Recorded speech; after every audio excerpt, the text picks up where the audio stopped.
네, 오늘 말씀 읽도록 하겠습니다. 다 함께 주기도문 전체를 읽겠습니다. 노랗게 칠해진 부분이 오늘 본문 말씀입니다. 그러므로 너희는 이렇게 기도하라. 하늘에 계신 우리 아버지여, 이름이 거룩히 여김을 받으시오며 나라가 임하시오며 뜻이 하늘에서 이루어진 것 같이 땅에서도 이루어지이다. 오늘 우리에게 일용할 양식을 주시옵고 우리가 우리에게 죄 지은 자를 사하여 준 것 같이 우리 죄를 사하여 주시옵고 우리를 시험에 들게 하지 마시옵고 다만 악에서 구하시옵소서. 나라와 권세와 영광이 아버지께 영원히 있사옵나이다. 아멘. 지난 주일 우리는 주님께서 가르쳐 주신 기도의 앞부분을 살펴보았습니다. 앞부분이 하나님을 위한 기도였죠. 뒷부분은 우리를 위한 기도입니다. 지난주에 우리는 하나님의 이름이 거룩히 여김을 받도록 또 하나님의 나라가 임하도록 하나님의 뜻이 이 땅에서도 이루어지도록 우리는 하나님을 위해서 먼저 기도하라고 배웠습니다. 이것은 우리 기도의 우선순위가 나의 필요가 아니라 하나님의 영광에 있다는 것을 보여줍니다. 그러면 이런 질문이 생길 수가 있겠습니다. 이전에 어린 소아자매 같은 경우는 이런 질문을 했겠죠. 하나님, 너무 이기적이십니다. 하나님의 영광만 중요하고 이 땅에서 우리는 참 힘든데 이 땅의 우리 현실은 하나님께 별로 중요하지 않습니까? 주님은 단호하게 항상 그렇지 않다라고 말씀하십니다. 하나님 아버지께는 당신의 영광만큼이나 이 거친 땅을 살아가는 당신의 자녀들의 삶 또한 중요하기 때문입니다. 그래서 주님은 바로 이어서 이렇게 기도하라고 명하시는 것이죠. 오늘 우리에게 일용할 양식을 주십시오. 많은 믿음의 선배들이 이 대목에서 출애굽기의 광야를 떠올렸던 것 같습니다. 그분들의 생각이 맞는 것 같습니다. 광야가 어떤 곳입니까? 내 힘으로는 도무지 생존할 수가 없는 것입니다. 양식도 물도 구할 수가 없습니다. 하나님께서 하늘 문을 여시고 매일매일 하루도 빠짐없이 만나를 내려주지 아니하시면 모든 백성이 죽을 수밖에 없는 곳, 그것이 바로 광야입니다. 그러므로 이 기도는 이 땅을 하루하루 살아가는 우리 인생길, 광야길을 힘들게 생존하고 있는 저와 여러분에 관한 생존에 관한 그런 말씀이라고 생각합니다. 정말 그렇죠. 가만히 생각해 보면 우리 인생길은 광야길과도 같습니다. 근데 이스라엘 백성들은 광야를 지나는 도중에 믿음을 잃어버렸죠. 결국 대부분 다 죽고 말았습니다. 믿음을 잃지 않았던 극소수의 사람들만 약속의 땅에 닿을 수가 있었습니다. 그렇다면 우리가 어떻게 이 하나님의 자녀로서 광야길을 걸으면서 영적인 죽음을 맞이하지 않고 약속하신 그 땅에 우리가 닿을 수 있을까요? 주님께서는 그 비결을 지금 말씀하고 계시는 것입니다. 너희는 이렇게 기도하라. 매일 항상 쉬지 말고 일용할 양식을 위해서 기도하라. 그렇게 말씀하고 계십니다. 사실 우리 중 누구라도 굶어 죽을까 봐 걱정하는 사람은 없을 것입니다. 그런데도 왜 주님께서 이렇게 기도하라고 하셨을까요? 첫째, 우리의 보물을 이 땅에 아니라 저 하늘에 쌓기 위해서는 반드시 이런 기도를 드리며 살아야 합니다. 날마다 일용할 양식을 위해서 우리가 기도하지 않으면 우리는 절대로 보물을 하늘에 쌓을 수 없습니다. 오늘 본문 바로 뒤를 보십시오. 바로 뒤에 금식에 관해서 가르치시거든요. 이 금식도 크게 보면 기도의 일부입니다. 그리고 곧 이어서 주님께서 어떤 말씀을 하십니까? 보물을 땅에 쌓지 말고 하늘에 쌓아라. 이렇게 강하게 권면하십니다. 제가 읽어드리겠습니다. 너희를 위하여 보물을 땅에 쌓아두지 말라. 거기는 좀과 동록이 해하며 도둑이 구멍을 뚫고 도둑질하느니라. 오직 너희를 위하여 보물을 하늘에 쌓아두라. 거기는 좀이나 동록이 해하지 못하며 도둑이 구멍을 뚫지도 못하고 도둑질도 못하느니라. 내 보물 있는 그곳에는 네 마음도 있느니라. 주님께서 계속 당신의 자녀에게 이렇게 말씀하시는데도 우리는 하늘에 별로 관심이 없습니다. 왜냐하면 우리 본성 자체가 그렇기 때문입니다. 이 땅에만 관심을 가지는 것이 우리의 본성입니다. 하늘에 투자하기보다는 1차적으로 당장 필요한 일용할 양식에 먼저 투자하게 됩니다. 그리고 조금 이렇게 남으면 최선을 다해서 내 통장, 그리고 내 금고, 내 증권계좌 이런 데 쌓아두려고 합니다. 왜 그렇습니까? 그래야만 비로소 우리 마음이 조금 더 안정감을 느끼기 때문입니다. 안정감 때문입니다.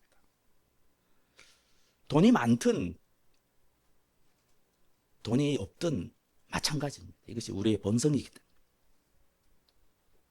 하나같이 그렇게 되기가 쉽습니다. 도대체 돈이 얼마나 많아야지 우리 마음이 안정감으로 든든해질까요? 우리가 수백조를 가진 부자가 되면 내 마음이 그 돈으로 인해서 든든해질까요? 주님께서는 이러한 우리 본성을 꿰뚫으시고 지금 분명히 말씀하시는 것입니다. 하늘이 아니라 우리가 하늘에 보물을 쌓는 그런 지향점을 가지고 살지 않고 이 땅에다가 보물을 쌓아가는 그런 지향점으로 살아가는 것이 무엇입니까? 우리 주님은 분명히 말씀하십니다. 그것은 하나님이 아니라 재물을 섬기는 짓이다. 그것은 살아계시고 참되신 아버지를 섬기는 게 아니라 이 세상에 가장 무섭고 큰 우상인 만몬을 섬기는 것이다. 다 함께 읽도록 하겠습니다. 한 사람이 두 주인을 섬기지 못할 것이나 혹 이를 미워하고 저를 사랑하거나 혹 이를 중히 여기고 저를 경히 여김이라. 너희가 하나님과 재물을 겸하여 섬기지 못하느니라. 여기서 오해하실 분은 아무도 안 계시겠죠. 저축이나 보험, 투자를 하지 말라는 말씀이 아니죠. 이것은 우리의 추구, 우리의 욕망, 그리고 이 인생길을 걸어가고 있는 우리의 삶의 태도에 관해서 지금 하시는 말씀입니다. 한번 생각해 보죠. 창조주 하나님께서는 우리뿐만 아니라 이 세상 모든 사람들에게 일반 은총을 주셨습니다. 열심히, 성실히, 최선을 다해서 살면 먹을 것이 생기고, 그리고 이를 악물고 노력하면 자기 가족도 먹여 살리고 국가 경제에도 기여하고, 그리고 혹시 약간의 이익이 남기면 또 다른 사람이나 타인도 생각할 수 있게 하셨습니다. 이것은 인간 타락 이후의 우주의 법칙입니다. 그래서 우리가 이 땅을 살아가면서 우리 그리스도인들도 땀을 흘릴 수밖에 없는 것입니다. 그래서 우리 그리스도인들 당연히 부지런하고 성실하게 살아야 되고, 때로는 개미처럼 미래를 위해서 저축도 해야 되고 당연한 것입니다. 하지만 생각해 보십시오. 이 세상 사람들의 그 목적과 추구, 그리고 하나님의 자녀된 우리의 목적과 추구는 완전히 다른 것입니다. 세상 사람들의 목적은 이 땅에 보물을 쌓는 것입니다. 하지만 하나님의 자녀된 저와 여러분은 하늘의 보물을 쌓아야 합니다. 겉보기에는 비슷하게 보이죠. 열심히 일하고 직장에서 안 잘리려고 노력하고 열심히 또 저축하려고 하고 땀을 흘립니다. 하지만 그 본질은 천지 차이입니다. 한 사람은 재물을 섬기고 있고 다른 한 사람은 살아계시고 참되신 하나님을 섬기고 있습니다. 똑같은 지갑, 똑같은 통장을 가지고 있어도 이토록 세상 사람들과 하나님의 자녀는 다른 삶을 살고 있는 것입니다. 저와 여러분은 어떻습니까? 그래서 우리 믿음의 천부들, 우리는 이렇게 기도해야 하는 것입니다. 하나님 아버지, 오늘 저에게 필요한 것들을 허락해 주십시오. 제 능력으로 살지 않겠습니다. 하나님의 능력으로 살겠습니다. 저의 주인은 오직 하나님이시기에 제 통장도 하나님 것입니다. 통장이 비어가더라도 불안해하지 않겠습니다. 통장이 날로 불어나더라도 그것으로 인해서 내가 안정감을 느끼지 않겠습니다. 저는 이 땅이 아니라 하늘의 보물을 쌓겠습니다. 하나님께만 안정감을 두겠습니다. 하나님의 공급하심으로만 살아가겠습니다. 이것이 바로 일용할 양식을 달라고 기도하라고 하신 우리 주님의 본뜻입니다.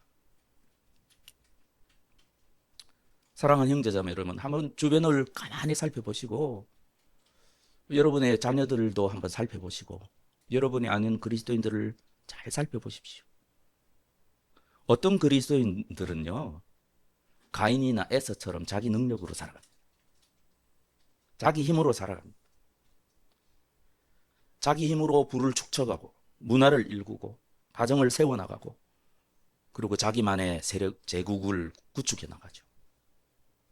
돈이 많든 적든 마찬가지입니다. 하지만 셋이나 야곱 같은 사람도 있습니다. 뭔가 힘도 없습니다. 연약합니다. 부족합니다. 단점도 많습니다.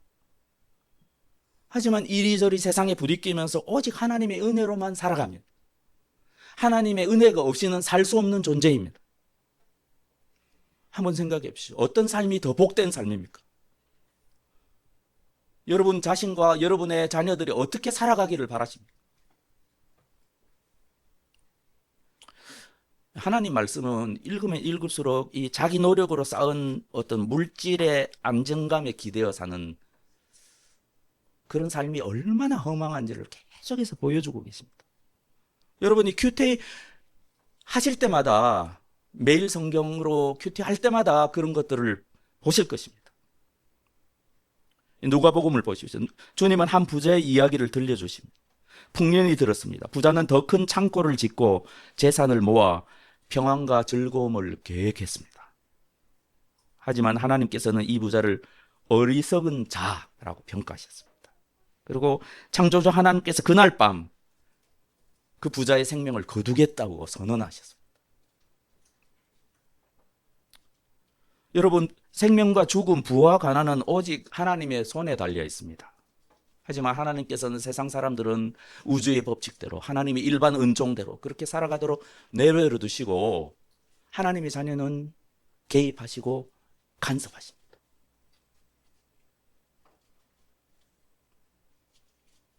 직접 개입하십니다.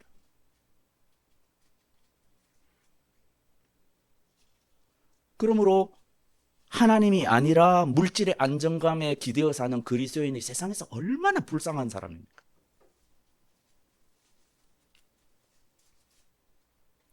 구약 성경에도 이러한 맥락의 말씀이 넘쳐납니다. 한번 생각해 보세요. 시편 39편에서 시편 기자는 모든 인간이 그림자처럼 지나간다고 말씀합니다.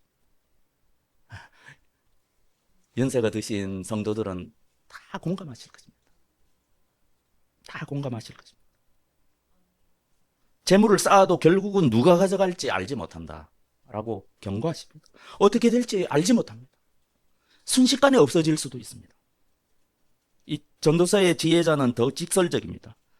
평생 수고해서 모은 것을 자신이 가져가지 못하고 후손에게 남기는데 그 후손이 지혜로울지 어리석을지 누가 알겠습니까? 그것이 자손에게 복이 될지 저주가 될지 누가 알겠습니까? 이 시편 49편은 더 제 마음에 와닿는 것 같습니다. 지혜로운 자도 어리석은 자도 다 죽습니다. 재물을 남겨두고 빈손으로 떠납니다.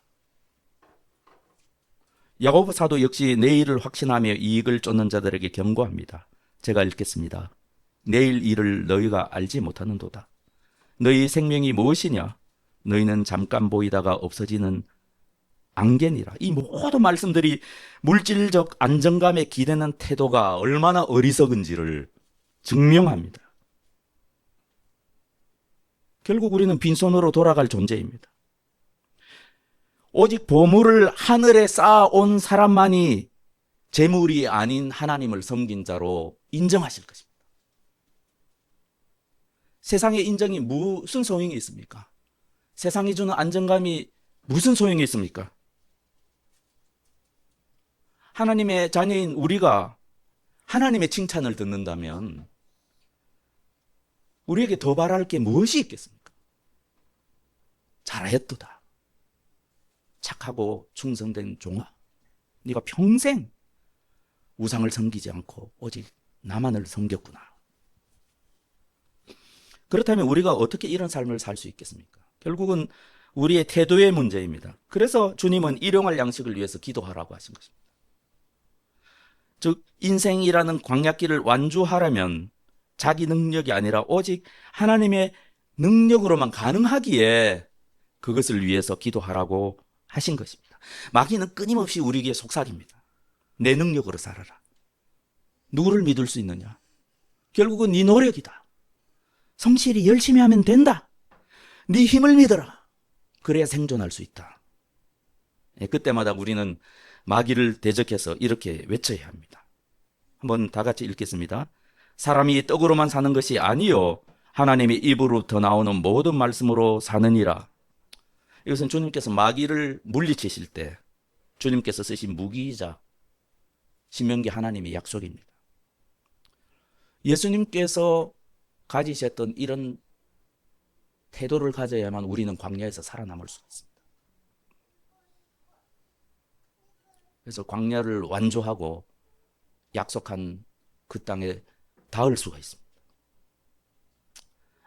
하늘에 계신 우리 아버지의 능력을 의존하고 그분의 공급하심으로만 살겠다고 매일 기도하는 사람만이 마귀를 이기고 약속의 땅에 닿을 수가 있습니다. 잘 보십시오. 이 기준이 너무나 높게 느껴지십니까? 아닙니다. 주기도문 말씀은 특별한 제자나 열성적인 소수에만 주신 것이 아닙니다. 일반적인 예수님 시대 초대교회 일반적인 모든 성도에게 주신 말씀입니다. 따라서 우리는 이 말씀을 대하고 그 높은 기준에 과연 내가 이렇게 살 수 있을까? 과연 인간이 그렇게 될 수 있을까? 그런 기준 앞에 낙담하거나 움츠려 들기보다는 좀 겸손한 마음으로 나도 이렇게 살아야 되겠다. 이렇게 살아야 되나 보다. 이것이 내 운명인가 보다. 저는 저와 여러분이 지금 이 시간 그런 결단을 할 수 있었으면 좋겠습니다. 사실 항상 그렇습니다. 성경을 읽을 때 주님의 눈높이는 너무 높습니다. 근데 대다수 저와 여러분을 포함한 많은 그리스도인의 눈높이는 너무 낮습니다. 왜냐하면 말씀대로 사는 성도를 이 세상에서 찾아보기가 힘들고 오히려 어떤 경우에는 세상 사람보다 못한 그런 기준으로 살아가는 그리스도인들이 많기 때문에 참 답답할 때가 있습니다. 하지만 복음서를 보시고 교회의 역사를 보십시오. 초기의 제자들도 우리와 다르지 않았지 않습니까? 그들도 여전히 성장해야 했던 사람들입니다. 우리도 마찬가지죠. 지금 당장은 온전히 주님께 내 모든 것을 드려서 헌신하지 못할 수도 있습니다. 하지만 포기하지 마시기를 강하게 권면합니다.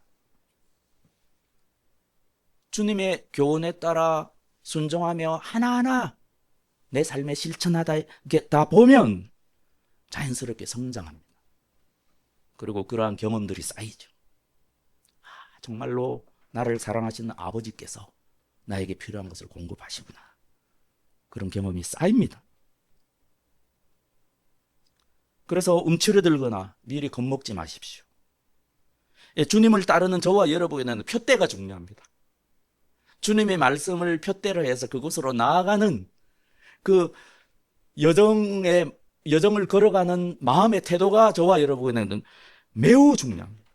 주님의 제자들도 똑같았습니다. 우리보다 더 했으면 더 했지 절대 덜하지 않았습니다. 풍랑을 만나면 두려워했고 먹고 사는 문제로 매우 염려했습니다. 이 마가복음에서 우리가 계속 보았지 않습니까? 주님은 이런 초기 제자들, 성장하지 못한 제자들 보면 뭐라고 그러셨습니까? 참 섭섭할 수도 있죠. 주님께서 우리에게 나타나셔서 이런 말씀을 주시면 여러분도 섭섭할 수가 있겠습니다. 믿음이 없다. 너희가 믿음이 없다. 그렇게 말씀하십니다. 어찌하여 이렇게 무서워하느냐? 너희가 어찌 믿음이 없느냐? 사랑하는 형제자매 여러분, 이 인생의 풍랑 앞에서 우리가 두려워할 때 그것을 당연하게 여기지 마십시오. 그것은 당연한 것이 아닙니다, 여러분. 오히려 두려움이 밀려올 때, 어려움이 닥칠 때 뭔가 핍절하고 부족해서 내 삶에 대해서 절망적인 마음이 들 때, 그때 마음을 다잡고 자신에게 이렇게 선포하십시오. 네가 왜 두려워하느냐? 자기 자신을 향해서. 네가 어찌 이렇게 믿음이 없느냐? 너 정말 하나님 믿냐? 정신을 차려야 합니다. 연약한 인간이기에 험한 세상을 살면서 걱정이 아주 없을 줄은 없겠습니다. 하지만 주님께서는 우리와 똑같은 성정을 가진 제자들을 향해서 이렇게 책망하셨습니다. 오늘 있다가 내일 아궁이에 던져지는 들풀도 하나님이 이렇게 입히시거든 하물며 너희일까 보냐 믿음이 작은 자들아. 우리 아버지를 섭섭하게 하지 맙시다. 우리가 그렇게 하면 하나님 아버지께서 섭섭해 하십니다. 여러분은 하나님께서 아버지로서 여러분을 돌보고 계시다는 사실을 믿으십니까? 그것을 경험하고 계십니까? 하늘에 계신 전지전능하신 하나님께서 자기 아들조차 아끼지 않고 우리에게 주셨음을 믿으십니까? 그렇다면 여러분의 삶의 기준을 높이시고 예수 그리스도의 살아있는 말씀에 맞추시고 그것을 표대 삼으시고 그것에 소망을 두시고 그것을 향해서 한 걸음 한 걸음 걸어가십시오. 오직 하나님의 영광을 위해서 살고 말씀대로 행하며 주님의 명령에 전적으로 순복하는 것을 당연하게 여기십시오. 그것이 정상입니다. 그것이 진짜 당연한 것입니다. 왜냐하면 하나님 아버지께서는 영혼의 세월 속에서 저와 여러분을 성장시키실 것입니다. 마침내 예수 그리스도의 영광스러운 모습으로 저와 여러분을 변화시키실 것입니다. 이것이 당신의 자녀를 향한 하나님의 계획입니다. 예수님처럼 광야에서 이 땅을 살아가는 것입니다. 우리가 그리스도인이라면 우리는 주님처럼 반드시 영광스럽게 됩니다. 이 표대를 절대 놓쳐서는 안 됩니다. 그러므로 저와 여러분은 이 땅에 발을 딛고 서서 이 시선을 하늘로 향해야 됩니다. 그 주님이 명하신 바대로 두 팔을 들어야 되죠. 현실에 발을 굳게 딛고 이 하늘을 바라보며 하나님께 기도하며 사는 것입니다. 이 초대 교회 벽화에 보면 이런 것들이 얼마나 이런 그림들이 이 소박한 그림들, 막 급하게 그린 그림들, 카타콤 또 그분들이 모였던 가정 예배 장소 그런 데서 얼마나 많이 발견할 수가 있습니까? 이것이 저와 여러분의 모습입니다. 그리고 이런 모습이 되어가야 합니다. 하나님의 능력으로만 사는 것입니다. 이 말씀을 맺겠습니다. 저와 여러분이 안정감이 소유에 많고 적음에 있어서는 안 되겠습니다. 저와 여러분의 능력의 크기에 있어서도 절대 안 되겠습니다. 저와 여러분의 안정감은 오직 하늘에 계신 우리 아버지께만 있어야 합니다. 그러므로 날마다 이렇게 기도하는 것이죠. 주님, 오늘 일용할 양식을 주십시오. 저희에게 필요한 모든 것을 주님께서 공급해 주십시오. 부하게도 마시고 가난하게도 마시고 오직 주 안에서 만족하게만 해 주십시오. 생존에 꼭 필요한 것이라면 하나님께서 풍성히 주실 줄 믿습니다. 혹여라도 저를 부유하게 하신다면 그 모든 부는 나만을 위한 것이 아니라 내 이웃을 위한 것임을 기억하겠습니다.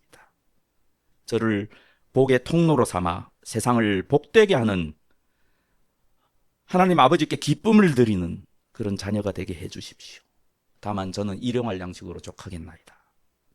이것이 주님께서 가르쳐 주신 기도의 본뜻입니다. 그러므로 우리는 기도해야 합니다. 그래야 이 거친 광야를 완주하고 약속의 땅에 다다를 수가 있습니다. 그러므로 저와 여러분 결심합시다. 앞으로 어떤 일이 있더라도 어떤 일이 발생하더라도 혹은 내일 필요한 것이 당장 지금 없어도 염려하지 맙시다. 염려하지 맙시다. 그렇게 결심합시다. 염려 대신 그 염려의 에너지를 쏟아서 주님께 기도합시다. 주님께 필요한 것을 공급해 달라고 기도합시다. 이 기도를 통해서 하늘 아버지께서 공급하시는 기적을 만나를 날마다 체험하며 삽시다. 그렇게 우리의 삶을, 우리에게 남겨진 시간들을 감사가 넘치는 기도의 응답으로 그렇게 하나하나 채워나갑시다. 그럴 때 하나님께서 능히 저와 여러분을 어떤 어려움이 닥치더라도 마귀의 유혹을 뿌리치고 이 광야에서 승리할 수 있게 하실 것입니다. 마지막으로 약속의 말씀을 함께 읽고 마치도록 하겠습니다. 아무것도 염려하지 말고 다만 모든 일에 기도와 간구로 너희 구할 것을 감사함으로 하나님께 아뢰라. 그리하면 모든 지각에 뛰어난 하나님의 평강이 그리스도 예수 안에서 너희 마음과 생각을 지키시리라. 아멘.